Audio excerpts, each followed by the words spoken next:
So now I'm going to go over the different volunteer opportunities that we have. First is Disease Prevention Specialist. These are kind of organized through steps. If you are not able to go to any training, or maybe you can't get all the training done for a particular position that you're interested in, you can take little steps. This is the first step to becoming a volunteer. This position is at our adoption center. Basically, you help maintain a clean and healthy environment for the animals in our care at the adoption center. From 9 to 11, our adoption counselors come in and start cleaning everything. We clean the litter boxes, the dishes, the cages, just making everything clean and presentable for adopters when they come in at 1 o'clock when the adoption center opens. So you'll just be helping clean. This position requires no training. We'll show you on site everything that we need help with. Again, basically it is helping clean. This is just a position, again, that if you aren't able to do any other training and you want to go ahead and start volunteering, this is a great step to getting started. Dog walker. Of course, we have dogs now at our adoption center, and we just need help getting those dogs out and about. You'll help us with the dogs at the adoption center get some much needed exercise and playtime. Of course, if you may need to go to the bathroom, we're just helping them get outside so they don't go crazy, in the kennel or at the adoption center, which is in a huge room.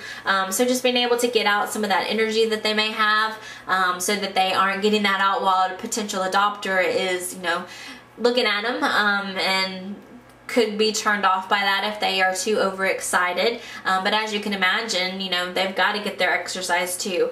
So it's very important that we have volunteers come help walk the dogs. The only training that's required is dog behavior. In this class, we'll just kind of give you an overview of how to interact with the dogs, any behavior and warning signs that they may give you, that they're scared or nervous, or that you just need to go a little bit slower with them. If you have any concerns, of course, you can always go to an adoption counselor, but this class will just kind of give you pointers on how to interact with the dog safely. And also, we'll go over a few training things. We would love for all the dogs to be trained how to sit, stay, kneel, come, fetch, ideally, but of course that's not always going to happen. But as much as we can do for the dog helps them get adopted. So if we are able to do any one-on-one training with them, then it's more likely that they'll be adopted. Clinic assistant would be at our spay and neuter clinic. You help maintain a clean and healthy environment for the animals in our care and at our spay and neuter center by helping the staff with preparations for surgery. So like I said, we do about 30 surgeries a day, so that's a lot of animals that we're having to take care of. Basically, you're helping clean the instruments, getting the instruments ready for surgery. Every instrument we use has to be cleaned, sterilized, and put through our autoclave, which is a pressurized system that helps sanitize it. We also have tons of syringes that we go through. We just need help getting those, and just getting everything ready for surgery. You can also, just helping the staff getting through the flow of the animals each day. We have a video that is the spay and neuter training video that goes through each step of how you can help. Pet promotions. You'll help create high-quality, engaging pictures and written descriptions of adoptable animals at the adoption center to be posted on the AAHS website. Our website is our first impression, and we want it to be a good one. So when people come and they're looking for animals, everyone uses the internet to research that, especially if they're bringing a new family member into their home. So a lot of people go onto our website just to see who's there, learn more about the animals. So it's very important for us to have good pictures of the animals. We want them to be, a positive picture of the animal, that the animal looks happy, isn't scared, or upset for any reason. Have some good pictures, and as you can imagine, it can take a long time to get a good picture of an animal. Several pictures need to be taken before you get that one good shot that can go up on the website. It's also important to have a good written description of the animal. We want to tell people, the personality of this animal before they get them home and they're surprised. So there's a certain way that you can, say things about an animal, to let people know, what they like and what they don't like, and still be positive and still just have that emotional attachment to the animal that will get the people in her doors to come check them out. Fortunately for this, there's just 2 training classes. There'll be the cat and dog behavior. So the dog behavior I already talked about. The cat behavior is the same thing, just going over body language, letting you know any warning signs that a cat gives you, just the communication that they use with us to let us know how they're feeling and what they're thinking. And then we have pictures that capture the heart webinar. Right now it's through PetSmart, and I am working on getting a new one of those uploaded, and just keep an eye out for that. But this webinar just kind of gives you pointers on how to take a good picture and how to write a good description of animals on the website. Grooming specialist, another step up if you're not able to do all of the training all at once. You'll help increase adoptions by presenting clean, happy animals to their potential new fans by bathing, brushing, and trimming nails as necessary. So again, the first class is the dog and cat behavior, and then cat and dog grooming. So we'll just kind of go over, how to trim their nails. A lot of people aren't comfortable doing that, and we want you to be comfortable with that. To actually get hands-on experience on doing that with an adoption counselor, so that you know that you're doing it properly. And just how to, groom animals, brushing. That can definitely be a good bonding that you can do with animals. And even if they don't need brushing, it's always good just to get the brush out to get them used to it, and especially trimming their nails too, so when they do go into their new adopter's home, they're already comfortable with that, and it won't be a fight for the new owner when they try to do it themselves, that the animal's already used to it and comfortable with doing that. So that is our grooming specialist. Second chance volunteers. You'll assist shelter staff attend to basic care and improving the general living experience of all cats at AAHS by giving cats time and attention to prepare them for adoption.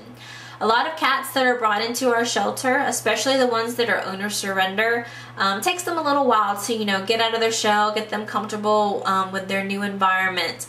The ones that are brought in by an owner that for whatever reason they can't keep them anymore, they're used to living in the lap of luxury. They're used to sitting on the sofa, having food whenever they want it, sleeping on the bed, and now they're brought into a shelter that's scary, can be very stressful for the animals. Sometimes it just takes a little extra time of letting them know, okay, that they're in a safe place, that we're going to take care of them, and the volunteers can help us with that. Our staff, again, is very limited. We usually have just about 2 people at our shelter at a time, and this way you can just spend some one-on-one attention with a particular cat that may be scared. You may spend a few days and you don't even see the cat, and maybe hiding under a blanket, but just you being there, talking to the cat, and giving them that human interaction that they're used to, letting them know that, again, their place will help them bring them out of their shell, and then they'll become adoptable, and we can take them to the adoption center.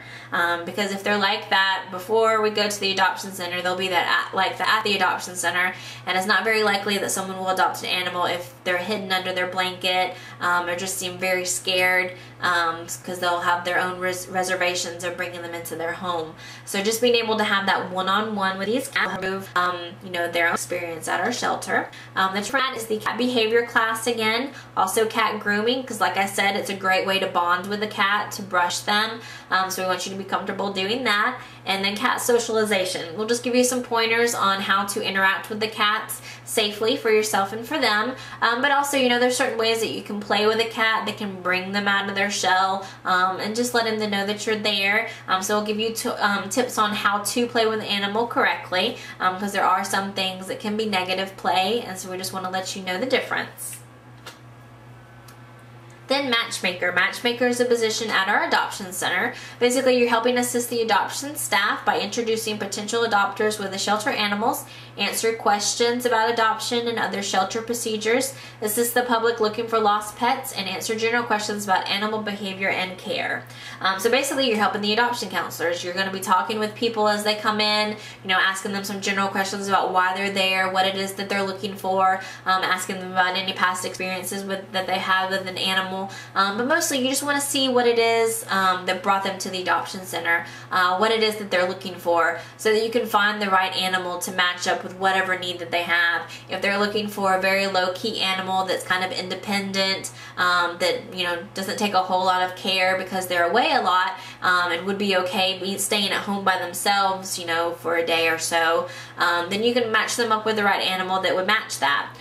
So for this, we just require, again, the cat and dog behavior, cat and dog grooming, and then adoptions. The adoptions just go over those common questions that you can ask people, as well as the common questions they ask you, just so you're comfortable with those answers. and you know how our procedure is, and you know, just kind of guide on how you can make sure that the animal goes home with the right family.